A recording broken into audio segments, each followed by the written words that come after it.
Hi, today I want to talk about the difference between academic interpretations and conspiracy theories. So, there are some common aspects. One is that often when we're interpreting something, both in an academic setting and also in a conspiracy, there is a focus on recognizing patterns. And we have a automatic ability mentally to look for patterns, and some argue that on the basis of evolutionary theory that we have to look for patterns in order to detect if an environment, a situation is dangerous or not, or to see if someone approaching belongs to our group or not. And so we have this inherent kind of pattern recognition mental program.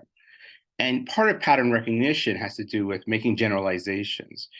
So an animal will see if there's a certain movement of trees, it will generalize that there's something behind it and that that thing might be a threat to it.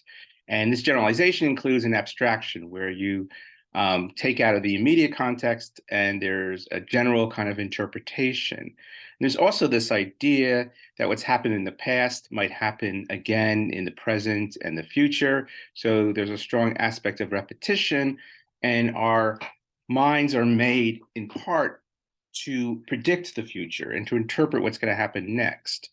And so, on the level of our thoughts and our mental representations, we're constantly making predictions. We're making those predictions based on pattern recognition and this idea that things that happened in the past might happen again in the future.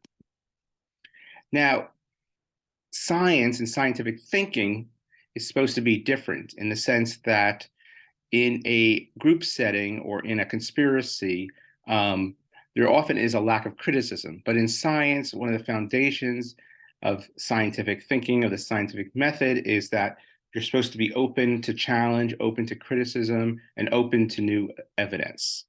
And that your analysis is not based on self interest or even the interest of your group, that you're open to both outside criticism and questioning and your own group's questioning and criticism, and that your theories can be disproven, meaning if you have you present an idea that it's possible for someone to test it and to show that the idea is wrong. And that your beliefs and your ideas, they're not enforced by threats or violence, that is an aspect of trust, but that trust has to be verified, and that often involves experts and the agreement of experts and some type of peer review. And it is also reliant on clear and open communication. Now, if we think about some of the causes, the psychological causes of conspiracy thinking, there is this notion of pattern recognition to anticipate threats and to see who our allies are. Also, we can escape anxiety, the anxiety of not knowing what's going to happen next, if we're able to predict a situation and if we have knowledge about the situation. Also, when we come up with an explanation for something, especially a conspiracy theory, it's a way often to escape any of our own blame or fault and place blame and fault on others. We also have an automatic mental ability to confuse correlation with causation, meaning that if two things are associated, for instance, they occur at the same time or place, we think that there's going to be some type of causal relationship. One thing causes the other. Another reason for conspiracy theories is that we signal to each other that we belong to the same group because we believe the same things, especially if something is kind of unbelievable or hard to believe. When you signal that you believe in it, it shows that you're willing to sacrifice your own self, your own reality testing for the group. And so this creates a form of social conformity or groupthink. And often there is an aspect, especially in people within a conspiracy theory, especially when there's like a cult built around that conspiracy theory, that if you question the conspiracy theory, then there's going to be some type of reaction. Sometimes it's just being attacked online, but it can also be threats of physical violence. So there's some fear of retribution. And often we come up with these theories in order to escape something that's threatening in the world around us. And people also sometimes generate these theories because they profit from it, right? They get other people, they can control other people, they can get other people to give them money or to follow them.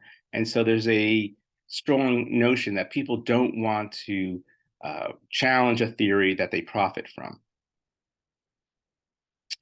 So ideally in education, we would teach the scientific method. We would teach people to be the unbiased judges of empirical evidence, that education would be based more on facts and not opinions, and that we don't cater to the individual or individual self-interest or individual beliefs, that research is not arbitrarily limited, that one of the keys to research is to go wherever the evidence takes you, and that we're searching for truth and it's not a form of entertainment. And it involves some level of critical introspection in the sense that you have to question your own interpretations, your own theories, your own motives. It's not based on any political ideology or political correctness. And once again, the founding idea is you follow truth wherever it leads. So currently, there are some threats to this scientific method within the academic world. One is the idea of student evaluations. A lot of teachers are afraid to talk about research or challenging ideas because they're afraid of students being unhappy with them and getting low student evaluations. And this has become worse because most faculty now teaching do not have any job security, and they're often judged almost solely by student evaluations. Another problem is a lot of research is funded, and so it can't be completely objective or neutral because it's reliant on some other source. This is similar to the way that politicians are reliant on campaign finances and they become beholden to special interests. Another thing is the politicization of education, the idea that every idea belongs to some type of political ideology or political group.